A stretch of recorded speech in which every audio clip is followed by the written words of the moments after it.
கிறிஸ்துவுக்குள் பிரியமானவர்களே, கிறிஸ்துவுக்குள் நண்பர்களே, சகோதரரே, சகோதரிகளே, நம்ம இன்னிலிருந்து ஒவ்வொரு நாளும் வேத வசனத்தை ஆரம்பிக்கிறதுக்கு முன்னாடி ஒரு சிறிய ஜெபம் பண்ணிட்டு ஸ்டார்ட் பண்ணலாம் அப்படிங்கிற ஒன்று ஆண்டவர் என் இருதயத்தில் கொடுத்தாரு.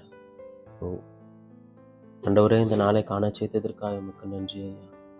இந்த புதிய நாளிலே புதிய கிருபையினால் எங்களை நிரப்பும் தேவா. உடைய வேத வசனங்களை நாங்கள் வாசிக்கும் போது வாசிக்கிற எனக்கும் கேட்கிறவர்களுக்கும் கர்த்தாவே, இந்த வேதத்தின் மகத்துவங்களையும் ரகசியங்களையும் நீர் அருளி செய்யும் ஆண்டவரே. நீர் சொல்லாம உம்மை பற்றி நாங்கள் தெரிந்து கொள்ள முடியாது. நீர் வெளிப்படுத்தாம உம்முடைய வேதத்தின் ரகசியங்களை புரிந்து கொள்ள எங்களால் முடியாது. எங்களோடு பேசும், நாள் முழுவதும் எங்களோடு இரு. எங்களை காத்துக்கொள்ளும்.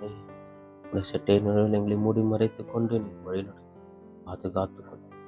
இயேசுவின் நாமத்தில் ஜெபிக்கிறேன் பிதாவே, ஆமென், ஆமென். சங்கீதம் 53ஆம் அதிகாரம். மகளாத் என்னும் வாத்தியத்தில் வாசிக்கப்படும்படி தாவீதினால் பாடப்பட்டு ராகத்தலைவனுக்கு ஒப்புவிக்கப்பட்ட மஸ்கீல் என்னும் சங்கீதம். தேவன் இல்லை என்று மதிகேடன் தன் இருதயத்தில் சொல்லிக் கொள்ளுகிறான். அவர்கள் தங்களை கெடுத்து அருவருப்பான அக்கிரமங்களை செய்து வருகிறார்கள். நன்மை செய்கிறவன் ஒருவனும் இல்லை. தேவனை தேடுகிற உணர்வுள்ளவன் உண்டோ என்று பார்க்க தேவன் பரலோகத்திலிருந்து மனுபுத்திரரை கண்ணோக்கினார். அவர்கள் எல்லாரும் வழிவிலகி ஏகமாய் கெட்டு போனார்கள். நன்மை செய்கிறவன் இல்லை, ஒருவனாகிலும் இல்லை. அக்கிரமக்காரருக்கு அறிவு இல்லையா? அப்பத்தை பட்சிக்கிறது போல் இஞ்சனத்தை பட்சிக்கிறார்களே. அவர்கள் தேவனை தொழுது கொள்ளுகிறதில்லை. உனக்கு விரோதமாய் பாளையம் இறங்குகிறவனுடைய எலும்புகளை தேவன் சிதற பண்ணினபடி பயமில்லாத இடத்தில் மிகவும் பயந்தார்கள். தேவன் அவர்களை வெறுத்தபடியினால் நீ அவர்களை வெட்கப்படுத்தினாய். சியோனிலிருந்து இஸ்ரவேலுக்கு ரட்சிப்பு வருவதாக. தேவன் தம்முடைய ஜனத்தின் சிறையிருப்பை திருப்பும் போது யாக்கோபுக்கு களிப்பும் இஸ்ரவேலுக்கு மகிழ்ச்சியும் உண்டாகும். சங்கீதம் 54ஆம் அதிகாரம். தாவீது தங்களிடத்தில் ஒளித்து கொண்டிருக்கிறான் என்று சீபூரார் வந்து சவுலுக்கு சொன்னபோது மெகினோத்தில் வாசிக்க தாவீது பாடி ராகத்தலைவனுக்கு ஒப்புவித்த மஸ்கீல் என்னும் சங்கீதம்.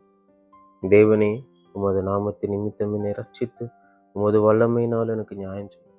தேவனே, என் விண்ணப்பத்தை கேட்டு என் வாயின் வார்த்தைகளுக்கு செவிக்கொடும். அந்நியர் எனக்கு விரோதமாய் எழும்புகிறார்கள். கொடியர் என் பிராணனை வாங்க தேடுகிறார்கள். தேவனை தங்களுக்கு முன்பாக நிறுத்தி நோக்கார்கள். இதோ, தேவன் எனக்கு சகாயர். ஆண்டவர் என் ஆத்துமாவை ஆதரிக்கிறவர்களோடு இருக்கிறார். அவர் என் சத்துருக்களுக்கு தீமைக்கு தீமையை சரி கட்டுவார். உமது சத்தியத்தின் நிமித்தம் அவர்களை நிர்மூலமாக்கும். உற்சாகத்துடன் நான் உமக்கு பலியிடுவேன். கர்த்தாவே, உமது நாமத்தை துதிப்பேன்.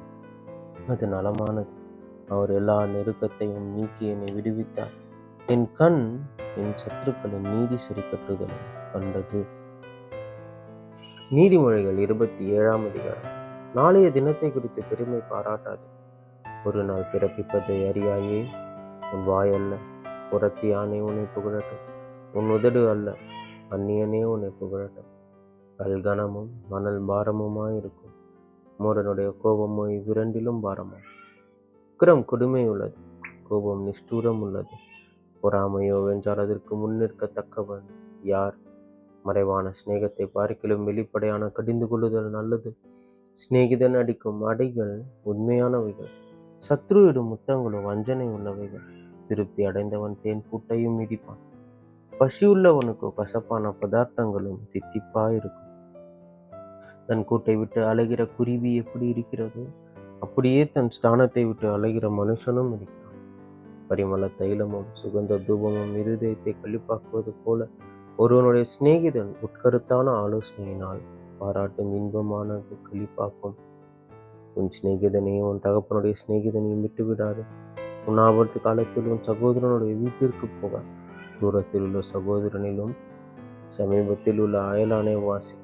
என் மகனே, என்னை நிந்திக்கிறவனுக்கு நான் உத்தரவு கொடுக்கத்தக்கதாக நீ ஞானவான் ஆகிய என் இருதயத்தை சந்தோஷப்படுத்து. விவேகி ஆபத்தை கண்டு மறைந்து கொள்ளுகிறான்.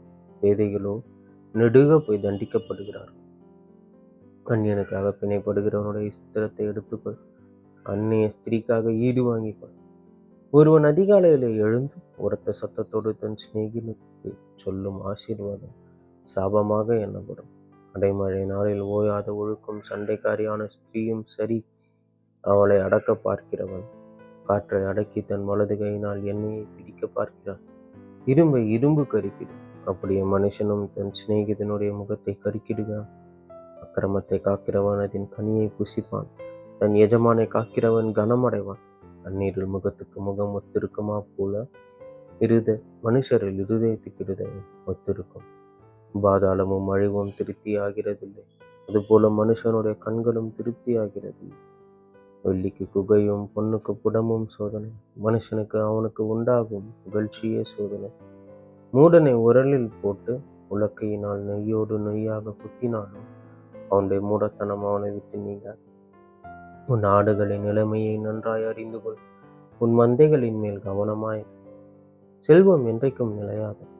கிரீடம் தலைமுறை தலைமுறை தோறும் நிலை நிற்குமோ? புல் முளைக்கும், பச்சிலைகள் தோன்றும், மலைப்பூண்டுகள் சொற்கப்படும். ஆட்டுக்குட்டிகள் உனக்கு வஸ்திரத்தையும் கடாக்கள் வயல் வாங்கத்தக்கதான கிரயத்தையும் கொடுக்கும். வெள்ளாட்டு பால் உன் ஆகாரத்துக்கும் உன் வீட்டாரின் ஆகாரத்துக்கும் உன் வேலைக்காரிகளின் பிழைப்புக்கும் போதுமானபடி இருக்கும் என்பதே. ஆமேன், ஆமேன்.